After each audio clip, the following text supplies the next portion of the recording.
Well, for more on the debate around mail-in voting, I'm joined live from New York by Lincoln Mitchell. He's a research scholar at Columbia University's School of International and Public Affairs. Welcome to the show. Thank you for having me. Now, in some areas, chronic delays undermine voters' confidence in voting by mail. How is the US Postal Service tackling that?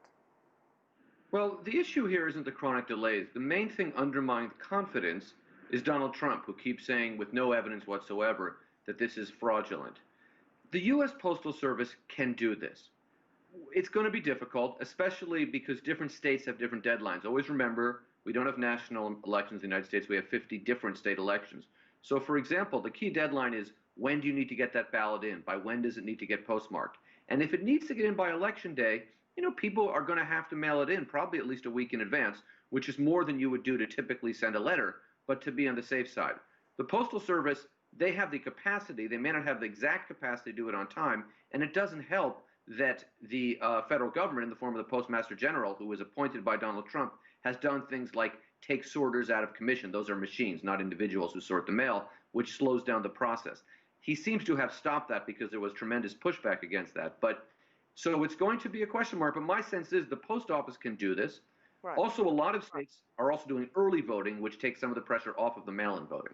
And to that point then, polls show that the majority of votes likely being cast before Election Day. So in terms of expectations, what does that mean for the result that we'll get on election night versus when all of the mail-in ballots are included and tallied? Well, we talked about the deadline for when the ballots are due, but there's also the question of each state says they can start counting at a particular time. So in the state of Florida, which is a very important state, they can start counting in advance. So in Florida, the election night, the results you see on the election night itself will be more likely the final outcome. Whereas in some of the states, like say Michigan or Wisconsin, they can't start counting till either on Election Day or later. Now we know that on the day of voting will be more towards Trump than the overall vote. So you could see that, say, 11 o'clock Eastern time, it looks like Trump has won, say, Pennsylvania and Michigan. But by Wednesday evening, the following night, it's clear that Biden has caught up because they've been able to count many of the absentee ballots. The problem is that gives Donald Trump 24 hours or so in this scenario, which is a very realistic scenario, by the way, to claim victory and to mobilize his base to believe that if anything changes, it's because the Democrats are stealing the election. When all that's really happening is this radical idea of actually counting the votes before declaring a winner, which apparently for Donald Trump is somehow election fraud. And obviously we have seen that Donald Trump asked for his volunteers to really be at the polls, and a lot of people are worried. This is already a very contentious election, and depending on where you live, you might not be able to vote by mail as easily. What should people do if they feel intimidated about going to vote in person? Well, that word intimidated is the right word. He says his people should be at the polls. That's illegal. There are observers, partisan observers to be clear, who are allowed in. Typically, it's one per party. So a Democrat and a Republican in each polling place in, Cleveland or Philadelphia or some other important Democratic city in a Republican state, which is where Trump will be targeting. The fear here is that, 5 or 10 people in MAGA shirts, Make America Great Again t-shirts and caps, and perhaps guns, go to these polling places and intimidate voters. And if that happens, there is strength in numbers. There will be a lot of people trying to vote. And the short answer is don't let these people intimidate you. They are the criminals.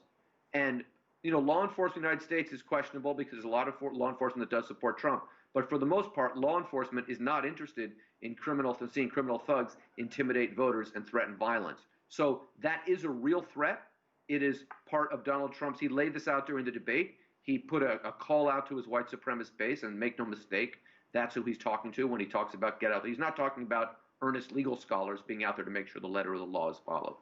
Now, I do also want to get to this idea of some of the poll workers. We know that older people and retirees tend to volunteer as poll workers, but they're also one of the most at-risk groups for contracting and dying from COVID-19. How are concerns of a possible poll worker shortage being addressed? Well, they're doing a lot of effort. The various states are really making an effort to recruit younger people because they're less at risk. And it's kind of a funny moment because for a lot of younger people, there's not a lot of jobs. And, in some states, you make a couple $100 for, being working the polls. You have to work, but that's still a good chunk of money for a day's work. So they're really reaching out to younger people. And then they're putting putting structures in place to keep the older people, if they are there, lots of hand sanitizer, perhaps fiberglass shields. But I would urge any young person who's listening, this is a great, it's almost like a civics lesson in real time to go work at the poll for a day, and you can make some money, and it's really the sinews of our democracy.